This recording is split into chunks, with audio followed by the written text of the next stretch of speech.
Vikarabad MLA గౌరవ speaker కనిపిస్తున్నారా? Majority సర్పంచ్లు TRS వాళ్ళే ఉన్నారు. గ్లోబల్ సమ్మిట్ కు సోనియా గాంధీ, రాహుల్ గాంధీ, ప్రియాంక గాంధీ ఎందుకు రాలేదు? అది కాంగ్రెస్ సమ్మిట్. వికారాబాద్ జిల్లా ఆమడ దూరంలో అభివృద్ధి. వికారాబాద్ మీడియాతో వికారాబాద్ మాజీ ఎమ్మెల్యే ఆనంద్.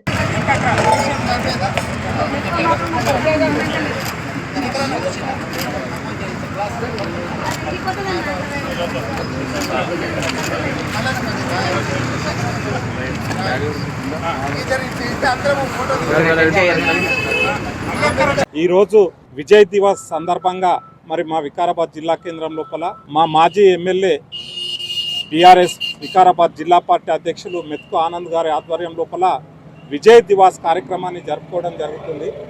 ఎందుకంటే ఆ రోజు ఉద్యమ సమయం లోపల తెలంగాణ వచ్చుడో నేను చచ్చుడో అని ఒక నినాదంతో కేసీఆర్ గారు ముందుకు వెళ్ళి డిసెంబర్ 29న నిరాహార దీక్ష పూనుకున్న తర్వాత మరి ఏదైతే ఈరోజు డిసెంబర్ 9 తారీఖు ఏదైతే తెలంగాణ ప్రకటన వచ్చిందో ఆ నిరాహార దీక్ష ద్వారానే ఈరోజు కాంగ్రెస్ పార్టీ అప్పుడు కేంద్రంలో ఉన్నటువంటి ప్రభుత్వం ఈ యొక్క కేసీఆర్ దీక్ష చూసి కేసీఆర్కి ఏమన్నా అయిందంటే తెలంగాణ మొత్తం ఒక అగ్నిగుండంగా మారిపోతుంది అనేటువంటి ఒక సందర్భం లోపల తెలంగాణ ఇవ్వడం జరిగింది. ఆ సందర్భంగా మరి ఈరోజు విజయ్ దివాస్ తెలంగాణ ప్రజలందరికీ ఇది ఒక పండుగ రోజు కాబట్టి ఈరోజు తెలంగాణ ఏర్పాటును ఉద్దేశించి ఈ యొక్క విజయ్ దివాస్ జరుపుకోవడం జరుగుతుంది. ఈరోజు కాంగ్రెస్ పార్టీ అధికారంలోకి వచ్చింది. కేసీఆర్ గారు 10 సంవత్సరాల పరిపాలన లోపల తెలంగాణను ఒక అద్భుతమైన దిశ లోపల ఐటీ రంగంలో కావచ్చు, వ్యవసాయ రంగంలో కావచ్చు, ఏ రంగంలోనైనా ఒక అభివృద్ధి పథంలో నడిపిస్తే ఈరోజు 6 గ్యారంటీలని పచ్చి మోసం చేసి కాంగ్రెస్ పార్టీ అధికారంలోకి వచ్చి కొన్ని మార్పులు చేస్తామని కొన్ని మార్పులు చేసుకుంటా ఏ మార్పులు చేస్తారు? ఈరోజు తెలంగాణ తల్లి ఇక్కడ మనం ఒక పెట్టుకున్నాం. ఈ తెలంగాణ తల్లికి ఏమైందని ఇంకో తెలంగాణ తల్లిని మార్చిండు. ఎందుకు మార్పులు అంటే నువ్వు చేసే మార్పులు ఇవే ప్రజల అభివృద్ధిలో మార్పులు చేయమన్నారు కానీ తెలంగాణ తల్లిని మార్చుడు. బతుకమ్మ చీరలు ఒక దేవుని పేరు పెడితే బతుకమ్మ చీరల పేరు మార్చి నువ్వు ఇంద్రమ్మ చీరలు అని పెడతావు. ఇలాంటి మార్పు ప్రజలు కోరుకుంటున్నారు. నీతోని నువ్వు ఏం మార్పు చేస్తున్నావు? ఈరోజు మళ్ళీ రాబోయే రోజుల్లో కేసీఆర్ గారు ముఖ్యమంత్రి కావడము సత్యంగా జరుగుతుంది కాబట్టి మళ్ళీ తెలంగాణకు పూర్వ వైభవం తెలంగాణ ఏర్పాటు అయినాక ఎటువంటి వైభవపేతంగా పరిపాలన సాగిందో అదే పరిపాలన మళ్ళీ కొనసాగుతుంది. ప్రజలు తగిన సమయం లోపల మీకు కర్రు వాల్చి వాత పెట్టడానికి సిద్ధంగా ఉన్నారని ఈ సందర్భంగా తెలియజేస్తూ మరి తెలంగాణ ప్రజలందరికీ ముఖ్యంగా వికారాబాద్ నియోజకవర్గ ప్రజలందరికీ ఈ యొక్క దీక్షా దివస్ సందర్భంగా వారందరికీ శుభాకాంక్షలు తెలియజేస్తున్నారు. ముందుగా వికారాబాద్ నియోజకవర్గం, వికారాబాద్ జిల్లా, తెలంగాణ రాష్ట్ర ప్రజలందరికీ కూడా విజయ్ దివస్ సందర్భంగా శుభాకాంక్షలు తెలియజేస్తూ ఉన్నాము. మనము గత నెల 29 తారీఖు మనము దీక్షా దివస్ అనేటటువంటి కార్యక్రమం ఏర్పాటు చేసుకోవడం జరిగింది. తెలంగాణ రాష్ట్రం మొత్తం కూడా దాదాపు 2009 నుంచి ఈ కార్యక్రమాలు చేస్తూ ఉన్నాము.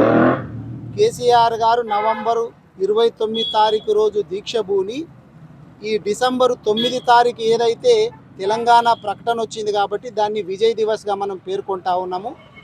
అయితే నేను చూస్తున్నా నిన్న గ్లోబల్ సమ్మిట్ అనేటటువంటిది పెట్టి రేవంత్ రెడ్డి గారు ఏం చెప్తున్నారంటే సోనియా గాంధీ గారి అట్లాగే డాక్టర్ మన్మోహన్ సింగ్ గారి చొరవతోటి తెలంగాణ వచ్చింది అనేటటువంటిది రేవంత్ రెడ్డి గారు చెప్తున్నారు. ఇది ఎట్లుంది అంటే భారతదేశానికి స్వాతంత్రం వచ్చినప్పుడు ఎవ్వరు కూడా స్వాతంత్ర సమర యోధులు పనిచేయలేరు, ఉద్యమాలు చేయలేరు. వాళ్ళే బ్రిటిష్ వాళ్ళు వచ్చి ఇక్కడ స్వాతంత్రం ఇచ్చిపోయినరు అన్నట్టుగా ఉన్నది. బ్రిటిష్ వాళ్ళు భారతదేశాన్ని నాశనం చేసిందే వాళ్ళు. భారతీయులందరూ తిరగబడితే మన స్వాతంత్రాన్ని మనకు గత్యంతరం లేని పరిస్థితుల లోపల ఎట్లా ఇచ్చిండ్రో తెలంగాణ రాష్ట్రాన్ని కూడా నాశనం చేసిందే కాంగ్రెస్ పార్టీ. తెలంగాణ అంటే గుర్తుకొచ్చేటటువంటి పేరే కేసీఆర్ గారు. కేసీఆర్ గారు లేకుంటే తెలంగాణ రాష్ట్రమే లేదు.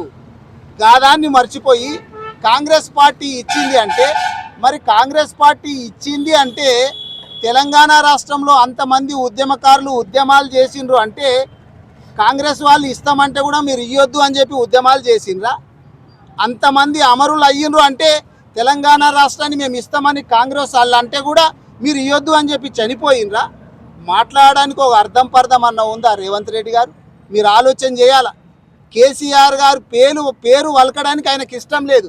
కానీ రేవంత్ రెడ్డి గారికి కేసీఆర్ గారి పేరు వలకనీకే ఇష్టం లేదేమో కానీ తెలంగాణ రాష్ట్రంలో ఏ మూలనున్న చిన్న పిల్లగాని నుంచి ముసలి వాళ్ళని అడిగితే చెప్తారు, తెలంగాణ ఎవరు తెచ్చిండ్రా బాబు, ఉద్యమం ఎవరు చేసిండ్రంటే కేసీఆర్ గారు అంటారు. నువ్వు మసిబూసి మారేడుగాయం చేసి ఏదో కాంగ్రెస్ పార్టీ ఇచ్చింది అని చెప్పి ప్రజలను మభ్యపెట్టే ప్రయత్నం చేస్తున్నావు రేవంత్ రెడ్డి గారు. ఇది ఎవరు కూడా నమ్మరు. నిజంగా చెప్పాలంటే అది గ్లోబల్ సమ్మిట్ అని పెట్టారు. గ్లోబల్ సమ్మిట్ కాదు, అది గోబెల్స్ సమ్మిట్ అని అనుకోవచ్చు. గోబెల్స్ అంటే అబద్ధాలు.